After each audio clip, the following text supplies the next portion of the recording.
바삭바삭한 크래커스북.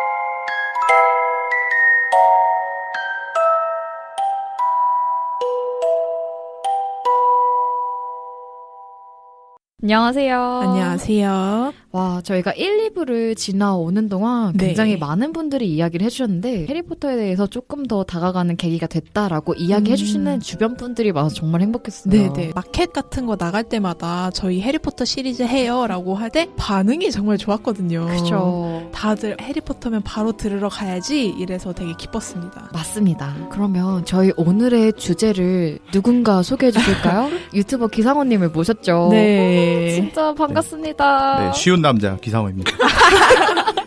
저희가 원래 게스트님이 주제를 읽어주시거든요. 맞아요. 혹시 앞에 주제 읽어주시고 소개 한번 부탁드려도 될까요? 자, 오늘의 주제는 네. 신동사 N 신동범입니다. 네. 저희가 1, 2부를 진행하면서도 기상호님의 이야기를 굉장히 많이 했었어요. 맞아요. 도움도 많이 받았거든요. 영상의 네. 도움. 정말 제가 강추하는 그런 유튜버이기도 한데요. 기상호님의 영상을 보면은 몰랐던 네. 이야기들도 굉장히 많이 들어있기 때문에 소개 한 번만 네. 부탁드려도 네. 될까요? 유튜브에서 해리포터 관련 주제로 이런저런 썰들을 네. 풀고 다니는 아직은 실버 버튼 못 받은 소상공인 아, 네, 유튜버 기상호라고 합니다.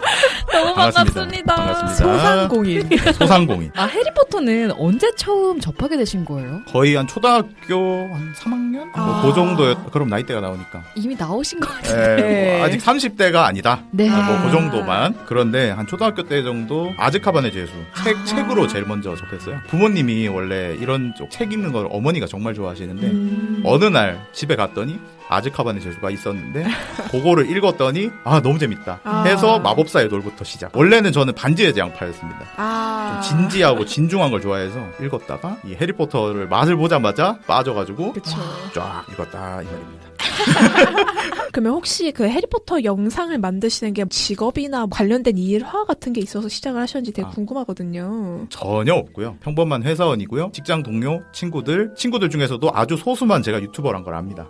직장 동료들 아무도 모릅니다. 아니 근데 제작한 영상들을 살펴보면 굉장히 디테일하고 섬세하세요. 주로 책과 영화를 자주 보는 편이신지 아니면 영상을 제작할 때 참고하는 것들은 어떤 것들이 있는지도 혹시 얘기해 주실 수 있을까요? 영상의 기본은 일단 영화에서 시작하고 네. 그다음에 세부적인 디테일을 책에서 찾고 그다음 주제나 주제 선정 같은 경우에는 이제 웹사이트 포토모 이제 그게 롤링 작가랑 위자딩 월드라고 세계관 정보를 공유하는 사이트인데 네. 거기서 대부분을 가져오고 와. 거기가 한글을 지원 안 합니다. 그래서 손수 번역하는 아이고. 그런 느낌입니다. 저희가 아마 1부였나요? 거기서도 이제 자신의 지팡이를 찾는 그 사이트에서 언급했던 것과 동일한 곳이에요.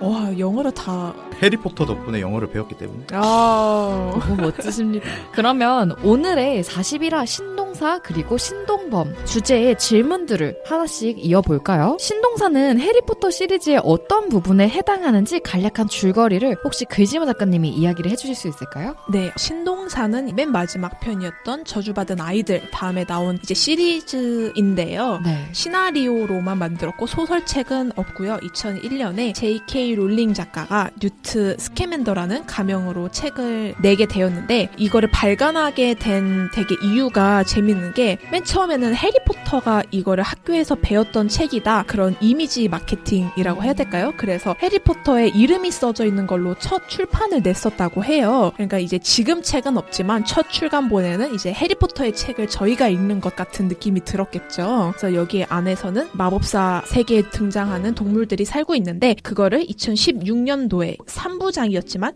나중에 5부작으로 영화를 만들게 되었습니다. 그렇군요.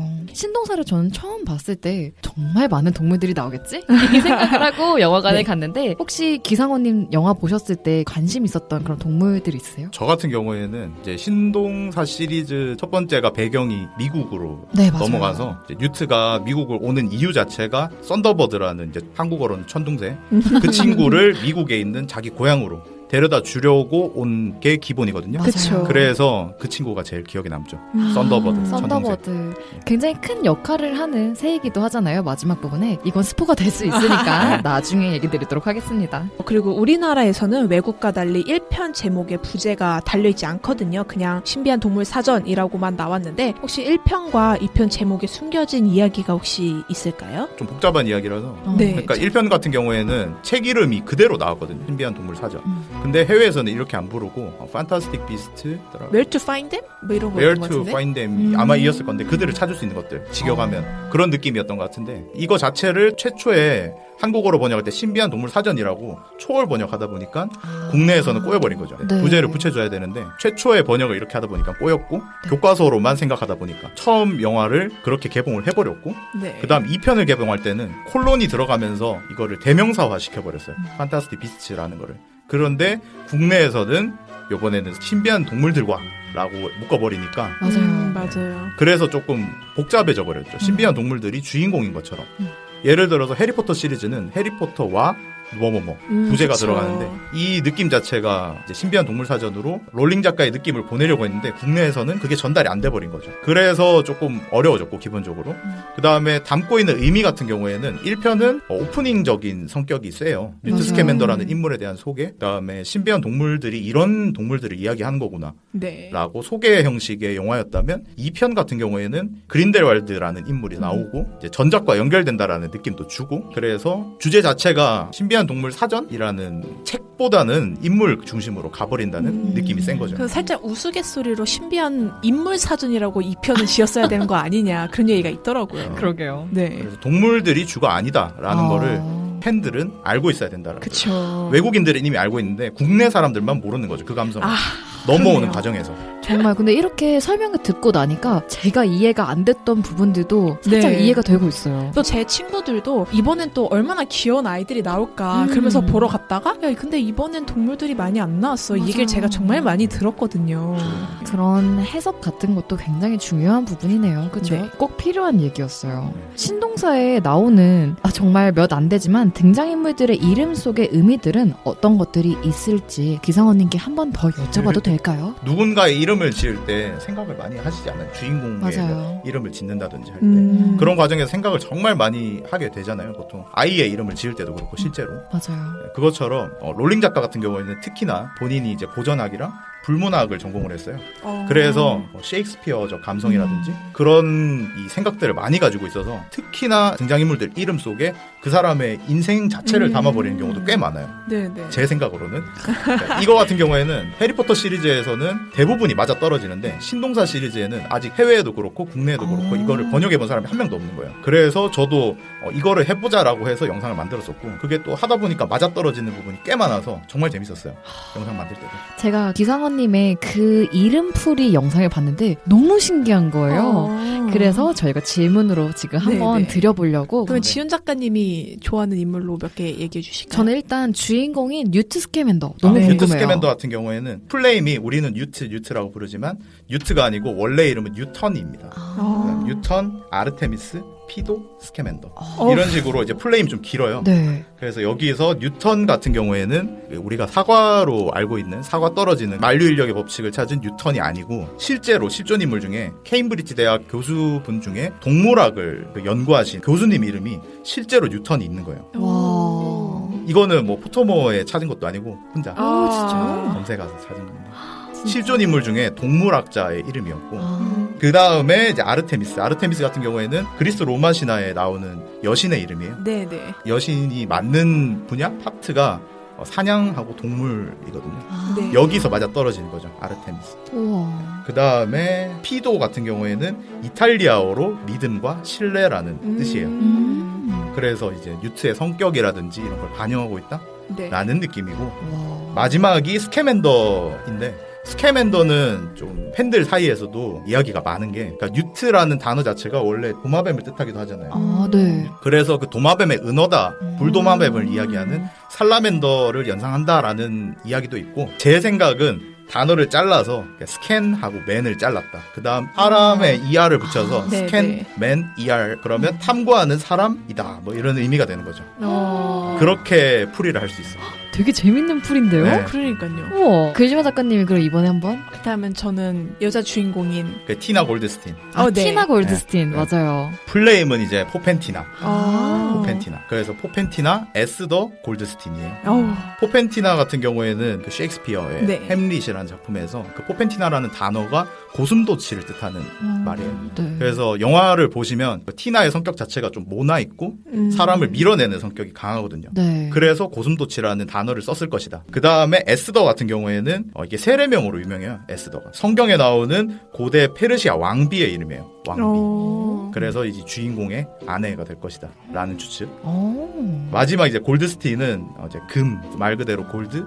그다음에 스틴이 스테인을 뜻하는데 광석을 뜻하는 말이에요. 그래서 골드스틴이면 금광석을 뜻하는 말이에요. 그래서 이제 아직 정제되지 않은 상태다. 뭐 이런 느낌인 거죠. 네. 네. 그렇게 번역이 되겠습니다. 와, 근데 약간 외국 사람들은 세례명이나 아니면 그 스페인 계열은 어머니 성, 아버지 성을 다 같이 쓴다고 하잖아요. 네. 그래서 이렇게 많은 의미를 담을 수 있다는 걸 전 정말 깨닫지 못했었거든요. 기성호님 덕분에 지금 굉장히 풍부해진 이야기로 지금 같이 오디오 클립을 이어나가고 있는데요. 신동사에는 굉장히 신비로운 동물들이 많이 나오는데 혹시 어떤 동물들이 가장 새로우셨는지 네. 하나씩만 얘기해볼까요? 네. 글지마 작가님부터 할까요? 저는 찜꽁 하겠습니다. 전 니플러를 너무 귀엽잖아요. 근데 또 찾아보니까 호주 타롱가라는 동물원에 실제로 그 니플러와 엄청 비슷한 가시 두더지라고 있대요. 아, 네. 제가 사진을 봤는데 엄청 비슷하게 생겼더라고요. 되게 고라파덕 같은 그 오리 주둥이 그죠? 네. 그 주둥이와 오동통한 몸, 윤기 나는 털까지 되게 닮아 있는데 이 아이에 대한 내용을 얘기를 해보자면 아쉽게도 영국에서만 볼 수 있는 동물이고요. 그리고 보물을 찾아서 땅속 깊이 파고들기도 한다고 합니다. 작은 체구와 달리 굉장히 많은 양의 보석을 이제 주머니에 훔쳐 넣는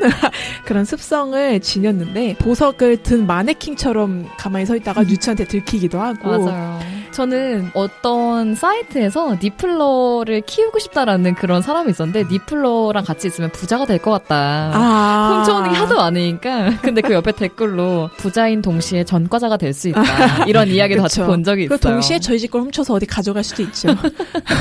이게 니플러 같은 경우에는 네. 해리포터에서도 등장한 적이 있어요. 아 진짜요? 이제 신비한 동물 돌보기라는 수업이 있는데 네. 그 수업에서 해그리드가 해리 친구들한테 과제로 내준 게 있어요. 니플러 돌보기라고. 우와. 그래 거기서 원래 니플러가 위험하다라고 하는 이유가 네. 니플러를 집에서 키우면 이 땅을 너무 파서 집을 무너뜨려 버린다.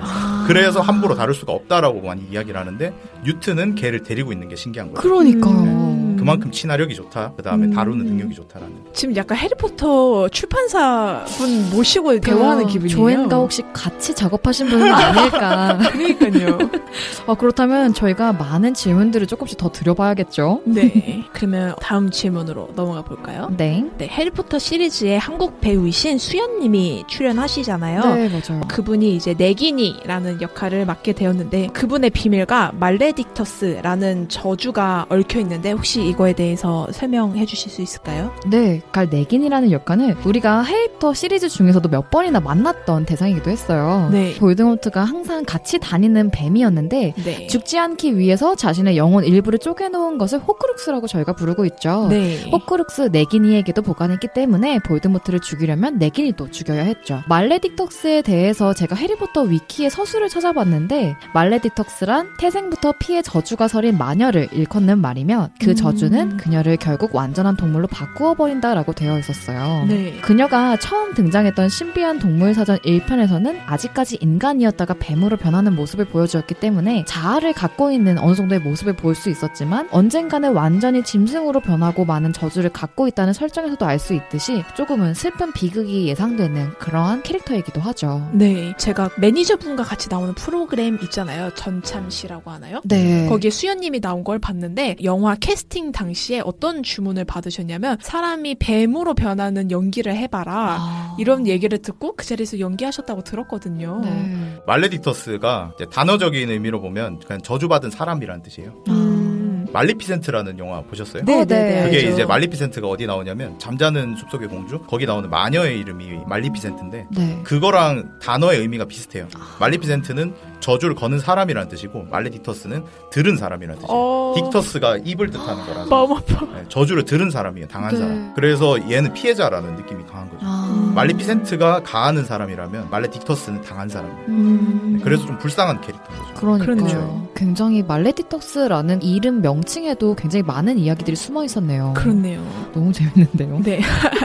그리고 해리포터 이번 신동사는 2편이 지금 개봉을 했잖아요. 네, 맞아요. 이제 남은 3편을 저희가 기다리면서 혹시 이 정도는 알고 3편, 4편, 5편을 보는 게 좋겠다 이런 게 혹시 있을까요? 제가 생각하기로는 네. 이제 1편에서 2편으로 넘어갈 때는 떡밥 같은 게 거의 없었어요. 네. 그래서 사람들이 2편에서 혼란을 많이 하기도 했거든요. 그쵸. 그 2편에 놀라는 장면이 하나 있잖아요. 이건 안 봤던 분들을 위해서 아껴놓고 그 다음 2편에서 3편으로 넘어갈 때는 떡밥들이 꽤 많았어요. 네네. 그린델왈드 범죄 자체가 좀 뿌리는 작품이라고 생각하고 네. 네. 거기서 제일 핵심이라고 생각하고 있는 거는 그린델왈드의 품속에서 덤블도어와 둘 사이에 계약을 했다라는 블러드 팩트라는 한 가지가 있는데 그게 이제 3편의 핵심 주제가 되지 않을까라고 생각하고 있어요. 아닐 수도 있고.